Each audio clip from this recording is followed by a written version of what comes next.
Do you believe that death is not the end? Listen to the story of someone who once walked through that door. Michael Anderson was born in a small town in Ohio, where endless cornfields stretched out, quiet country roads lay still, and everyone knew each other. He grew up in an ordinary working-class family. His father was a railway repair worker, and his mother was a nurse at the community hospital. Michael's childhood was filled with afternoons running across the meadows, baseball games with friends, and the faint smell of disinfectant lingering on the nurse's uniform his mother brought home after each shift. It was the image of his hard-working mother, tending to patients through night-long shifts, that planted in young Michael's heart a special seed, the dream of becoming a doctor.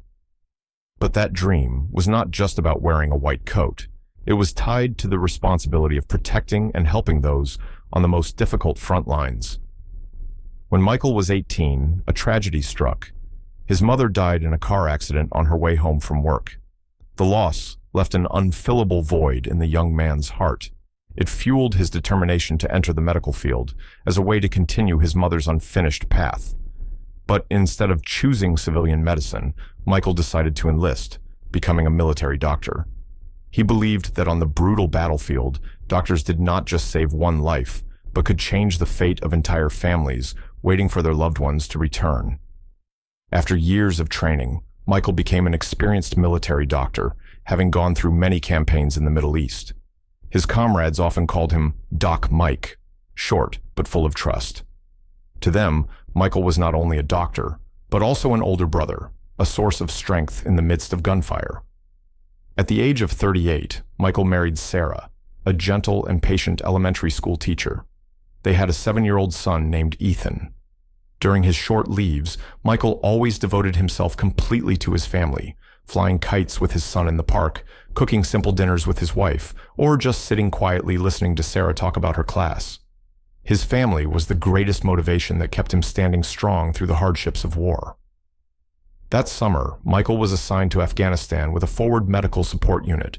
His duty was to accompany an infantry squad on patrols, ready to provide emergency care in case of casualties. The barren land here was scorched by the sun, filled with dust storms, and danger lurked behind every bend. The fateful day began like any ordinary morning. The sun had just risen, its blinding rays shining down on the small desert camp. Michael put on his sand-colored uniform, a heavy medical bag slung over his shoulder. He boarded a Humvee with the platoon, preparing for a patrol around a village in an unstable area. The atmosphere inside the vehicle was relaxed at first. A few soldiers joked and laughed to ease the tension. Michael sat in the back seat, eyes fixed on the narrow window, where dust swirled in thick clouds behind the wheels. Silently, he thought of Ethan. Yesterday, before leaving on the mission, he had managed to make a video call home. His son proudly showed him a drawing of Dad in uniform saving people. Michael could only smile, holding back his emotions, and promised, "Daddy will come home safe, son." The patrol lasted longer than expected. On the way back, the Humvee drove through a narrow road between two rocky hills. Just as the driver slowed down, a deafening explosion erupted. The ground shook.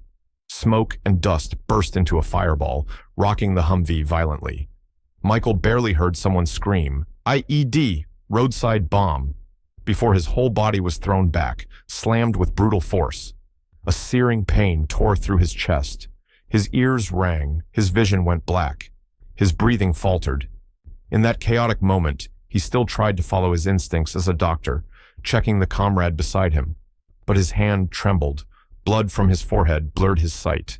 He felt the scorching heat of burning metal, the echo of panicked cries for help around him. Then, a second explosion thundered, even fiercer. The entire vehicle convulsed. Michael felt himself lifted off the ground, hurled into an abyss. An invisible weight crushed his chest, suffocating him. He could only whisper in his mind, "Sarah, Ethan, forgive me." Everything vanished. Darkness engulfed all. Michael Anderson felt his body as if it had just been thrown into a bottomless pit. All his senses went numb for a moment. No more sound of bombs, no more acrid smell of explosives, no more chaotic screams from his comrades. Only thick darkness remained, so heavy it seemed to be swallowing him whole. He tried to take a breath, but his chest refused to expand. His lungs felt crushed. Air could not enter. In that moment, Michael knew one thing for certain. His heart was stopping. Yet the panic he thought would overtake him never came. Instead, there was a strange state.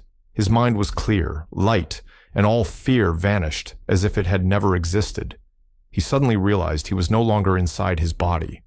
Right before his eyes, he saw a scene that would shock even the reason of a battlefield-hardened doctor. His own body, covered in blood, trapped inside the twisted, armored vehicle.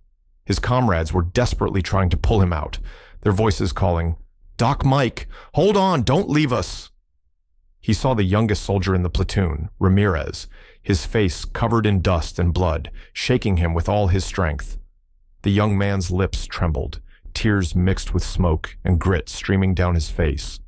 Another was pressing his hands against Michael's chest, clearly trying to perform CPR. Michael wanted to answer, to shout that he was still there, that he could still hear them. But no sound came out.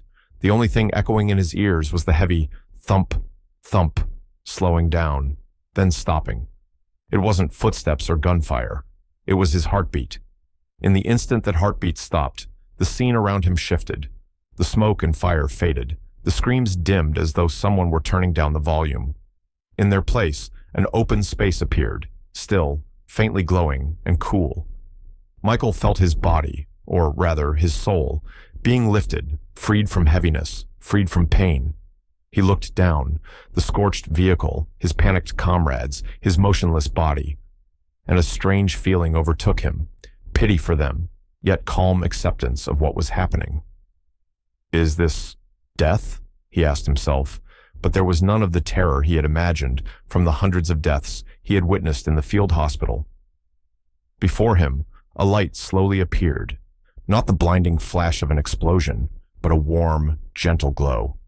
It was like the sunlight at day's end over the Ohio fields of his childhood. This light did not force or pull. It invited him to step closer. Michael heard a voice, clear, intimate, yet not coming from any mouth. It echoed directly in his mind. "Michael, my son, don't be afraid." His heart clenched. It was the voice he had longed to hear again for 20 years, the voice of his mother. He turned. At the end of the light, she stood there, no longer weary from endless night shifts, no longer gaunt from exhausting work. She looked radiant, her gentle eyes shining, as if the light itself was flowing from her smile. "Mother, is it really you?" Michael exclaimed, but realized his lips hadn't moved. The words flowed directly from his consciousness. The woman smiled, nodded. Her gaze embraced him, and Michael felt like a small child once more, wrapped in a mother's loving arms. He wanted to rush forward, to hold her, but his feet no longer touched the ground. He only felt himself drifting, light, as though being guided by the swirling light ahead. In that moment, Michael realized the boundary between life and death was not a solid wall, but a door opening, gentle and unexpected. And he had already stepped one foot through it. The light around him grew stronger, but instead of blinding, it filled his soul with a strange peace. All pain, all explosions, all horrifying memories vanished in an instant. He was no longer the battlefield doctor, carrying the duty of saving lives. He was simply Michael, a soul returning to where it belonged. But deep within, something still held him back. An image appeared, Sarah's radiant face when she smiled, Ethan's innocent eyes as he wrapped his arms around his neck and whispered, "Daddy, you're my superhero." Michael hesitated. The light before him called. His mother stood with arms wide open, yet his heart was still weighed down by a bond with the world behind him. That tug of war made the light suddenly waver. The space around him shook like a storm. Michael felt himself caught between two opposing currents, one pulling him toward the peaceful light, one dragging him back to the painful but unfinished life. In that instant, he heard his mother's whisper, gentle yet firm. "You can come with me, or you can go back, but you must choose, Michael." His heart tightened. He longed to remain in this peace, to stay with his mother forever. But he also knew, if he left, Sarah would lose her husband, Ethan would lose his father, and he had once promised he would come home safe. In his ears, the call, "Doc Mike," sounded again, faint but earnest. His comrades were still fighting to keep him alive, not giving up. Michael closed his eyes, felt the tearing conflict, and whispered in his heart, "I can't go yet. Not now." The light before Michael gradually expanded, pulling him into an entirely different space. He thought he was about to step into nothingness, but the scene that appeared left him stunned. Before his eyes was a vast field, stretching all the way to the horizon. But this was neither the cornfields of Ohio nor the barren deserts of Afghanistan. It was a land overflowing with gentle light, radiant without a sun, still without wind, yet filled with the fresh fragrance of flowers. Every blade of grass, every tree seemed to glow from within, shimmering and pure. Michael walked, or rather floated, across the soft ground. His steps left no footprints, yet he felt an odd sense of solidity beneath him. His whole being was weightless, as though he had shed all burdens, all pain of the flesh. In the distance, he saw figures gradually becoming clearer. At first, they were only faint shapes, but the closer he came, the more familiar their faces became. Comrades who had fallen in past campaigns stood in a line, smiling at him. "Doc Mike, you're here," a voice called. It was Jackson, the young soldier Michael had helplessly watched die in an ambush 2 years earlier. But here, Jackson's face was no longer disfigured by wounds. His eyes were bright, full of life. Michael's throat tightened. He wanted to apologize for not being able to save Jackson that day, but the soldier only shook his head gently, his smile kind. "You did everything. Because of you, I left in peace. Don't carry the burden anymore." Behind Jackson were other faces, soldiers, civilians, Michael had touched in their final moments. All of them smiled, their eyes full of gratitude, as if telling him he no longer needed to feel remorse. A wave of emotion surged through Michael. He had never felt so forgiven, so accepted, so loved. The haunting images of blood, the screams, the sleepless nights in the barracks, all dissolved as though they had never existed. Then he heard a gentle voice calling from behind. Turning, he saw his mother approaching, serene and kind. She placed her hand on his shoulder. The touch was not cold as he had once imagined death would be, but warm, sending a sweet current of energy through him. "You see, Michael, pain belongs only to that world. Here, there is only peace." He looked around. No bombs, no blood, no smoke, only stillness, light, and those he had loved who had passed away. In that moment, he wished he could stay forever. But as soon as that thought formed, Ethan's image rose vividly in his mind. The boy's bright eyes, his innocent smile, his hand proudly holding up the drawing of Dad, the superhero. And then Sarah, his wife, who had sacrificed her youth to wait for him after every mission. Michael's heart ached. He felt himself standing between two worlds, one of eternal peace, the other of unfinished love. His mother seemed to understand all the turmoil within him. She smiled, her eyes gentle yet firm. "Michael, you have seen this place, but you cannot stay. In that world, there are still people who need you. Sarah needs a husband, Ethan needs a father, and your comrades, they still need a doctor, a pillar of strength." "But I'm exhausted, Mother," Michael said, his voice full of despair. She shook her head. "No, you are not exhausted. You still have much left to do. I and those here will always watch over you, but you must go back." As she spoke, Michael felt a powerful stream of light spiraling around him. The shimmering space turned into a vortex of light, pulling him backward. He tried to reach for his mother, to hold on, but she only smiled and whispered, "Go, my son. Live fully." The wind howled, the light swirled, and then everything suddenly went dark. For a fleeting moment, Michael felt himself plummeting from an infinite height into a deep abyss. But instead of fear, he felt an invisible force pushing him back into his body. A sound echoed from afar, faint at first, then clearer. The beeping of a monitor, the sound of artificial respiration, someone shouting, "We've got a heartbeat." "Keep going, don't give up." Michael gasped, his whole body convulsing violently. A powerful breath burst out of Michael's chest. His whole body felt like it exploded. He snapped his eyes open, the blinding light of the emergency room blurring his vision. The first sound he clearly heard was not his mother's voice, nor the sound of bombs, but the monitor's steady beep, beep. The rhythm of life had returned. All his senses gradually came back. He heard the doctor shout, "We've got him!" The heart is stable again. A searing pain tore through his chest, making him certain he was still trapped in a body full of injuries. But instead of fear, Michael's heart overflowed with gratitude. He was alive. He was back. As he grew more lucid, Michael realized he was in a field hospital near the base. His body was wrapped in bandages, his right leg in a splint, his breathing heavy through an oxygen tube. Beside him, his comrade Ramirez had dozed off, eyes red from sleepless nights. When he saw Michael stir slightly, Ramirez jumped up, gripping his hand tightly. "Doc Mike." "Oh God, you're awake. I thought we lost you." Michael couldn't say much, only gave the young soldier's hand a gentle squeeze.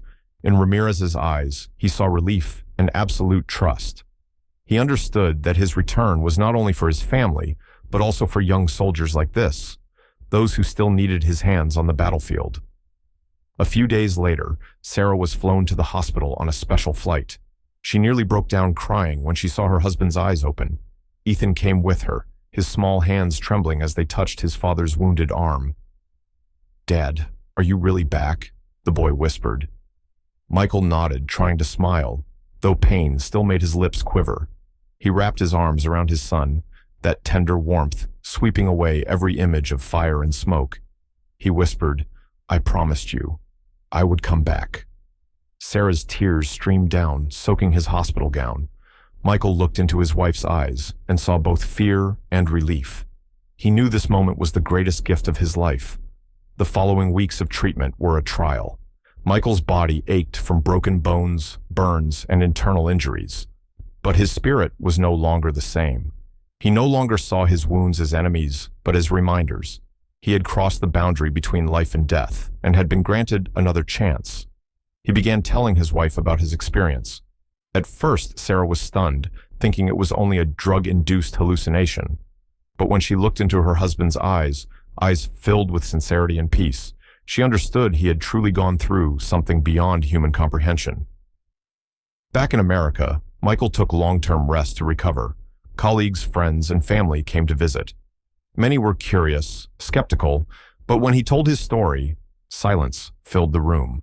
Because it wasn't his words, but the change within him that was the clearest proof. Before, Michael had been a dedicated doctor, but often tense, withdrawn, haunted by the patients he couldn't save. Now, he was more open, more at ease. He spent more time with his family, never hesitated to show his love, and learned to forgive himself. He still continued his work saving lives, but with a new conviction: death is not the end. He told gravely wounded soldiers, "I've seen the other side. There is no pain there, but if you're still here, it means you still have a mission." Hold on, just a little longer. Many found renewed strength from those words. Michael knew that experience had forever changed the way he lived. He no longer feared death as he once did. Each day he woke up was a gift, a chance to love and to give. Sometimes, in dreams, he saw his mother again, standing in the field of light, smiling as she watched over him. He no longer felt sorrow that he couldn't stay, because he knew, when the time came, that door would open again. But until that day, he would live fully, for Sarah, for Ethan, for his comrades, and for the promise he made to his mother. Live fully. If this story touched your heart, leave a comment to share your thoughts.